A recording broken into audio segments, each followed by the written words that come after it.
she brought me a dead mouse again, and her baby was sniffing at it. So I was worried, was he eating a dead mouse now? No.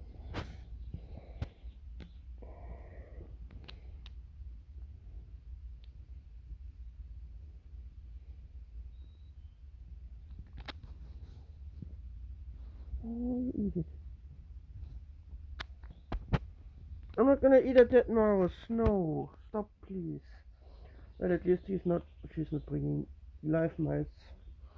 No, I don't want it. And it's all wet and smelly. Oh.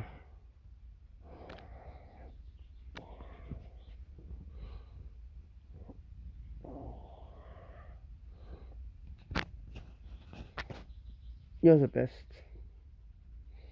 You are the best. But I have to dispose of this mouse.